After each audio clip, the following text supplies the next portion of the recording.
Hello, നമസ്കാരം.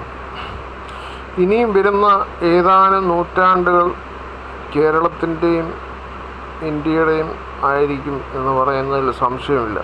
കാരണം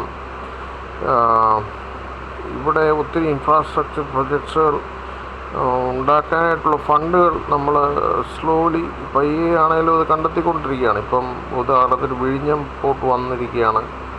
അപ്പോൾ അതിനോടനുബന്ധിച്ച് പുതിയ വ്യവസായങ്ങൾ ഇവിടെ തുടങ്ങും. അപ്പോൾ ഇന്ത്യയുടെ ആണെങ്കിലും ഇത്രയും നല്ലൊരു പോപ്പുലേഷൻ ഇന്ത്യക്കുണ്ട്. അപ്പോൾ ഏത് സർക്കാർ വന്നാലും ഇവിടെ വികസനം ഉണ്ടാകും, അതിനകത്ത് യാതൊരു സംശയവും വേണ്ട. ഇപ്പം ഈ പിണറായി വിജയനെയൊക്കെ നമ്മൾ ഒത്തിരി വിമർശിക്കുമെങ്കിലും പുള്ളി 10 വർഷം കൊണ്ട് ഒരു പക്വതയോടെ നയിച്ചു എന്നാണ് എനിക്ക് തോന്നുന്നത് കേരളത്തെ. അപ്പോൾ ഇനിയും വരുന്ന സർക്കാരിന് എന്താണേലും ഉമ്മൻചാണ്ടി സാറും ഒക്കെ ചെയ്ത കാര്യങ്ങളുമൊക്കെ അതിൻ്റെ ഒരു പിന്തുടർച്ചയാണ് വിഴിഞ്ഞമൊക്കെ. അപ്പോൾ പുതിയ സർക്കാരിന് കൂടുതൽ എളുപ്പം ആവുകയുള്ളൂ. കാരണം ഇപ്പം വിഴിഞ്ഞം ജസ്റ്റ് കംപ്ലീറ്റ് ചെയ്തേ ഉള്ളൂ. അപ്പോൾ അതിനോടനുബന്ധിച്ച് കൂടുതൽ വ്യവസായങ്ങൾ നമ്മുടെ നാട്ടിലുണ്ടാവും, അതിനകത്ത് യാതൊരു തർക്കവും വേണ്ട. അപ്പോൾ ഈ വ്യവസായങ്ങൾ ഉണ്ടാകുന്നതോടുകൂടി കൂടുതൽ ടാക്സ് വരുമാനം സർക്കാരിന് കിട്ടും. അപ്പോൾ അതുകൊണ്ട് തന്നെ ഈ കടങ്ങളൊക്കെ വീട്ടാവുന്നതേ ഉള്ളൂ എന്നാണ് എനിക്ക് തോന്നുന്നത്.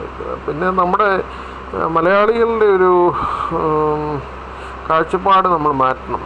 കാരണം നമ്മൾ കൂടുതലും നെഗറ്റീവായിട്ട് കാണാതെ നമ്മൾ ജോലിക്ക് മാത്രം ശ്രമിക്കാതെ, അതായത് കുറച്ച് നാൾ ജോലിയൊക്കെ ചെയ്യുക, പഠിത്തം കഴിഞ്ഞിട്ട് ഒരു എക്സ്പീരിയൻസ് എന്തെങ്കിലും കാര്യങ്ങളൊക്കെ പഠിക്കുന്നതിന് വേണ്ടി മാത്രം ജോലി ചെയ്തിട്ട് ആ സ്കിൽസ് ജോലി ചെയ്തിട്ട് സ്കിൽസ് പഠിച്ചു എക്സ്പീരിയൻസ് കിട്ടി അത് ഉപയോഗിച്ചുകൊണ്ട് നമ്മൾ എന്തെങ്കിലും ബിസിനസ് ചെയ്യുക. നമ്മുടെ നാട്ടിൽ തന്നെ നമ്മളൊരു മാസം 3 ലക്ഷം രൂപ ഉണ്ടാക്കണം.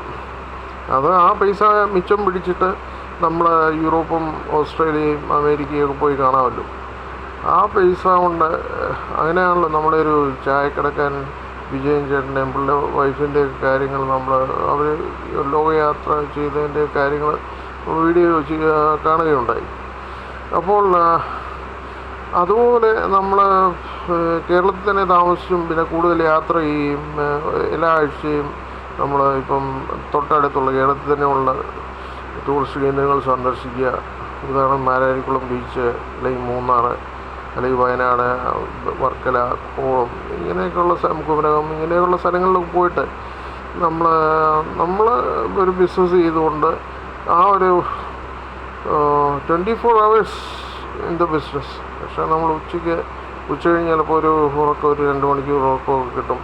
വീടിനടുത്ത് തന്നെ ബിസിനസ് ചെയ്യാം. അങ്ങനെയൊക്കെയുള്ളൊരു കാഴ്ചപ്പാടുള്ള ആൾക്കാരെ ഒത്തിരി പേര് നമ്മുടെ നാട്ടിലുണ്ട്. അവരെ നമ്മൾ പലപ്പോഴും കാണുന്നില്ല എന്ന് വെക്കുകയാണ്.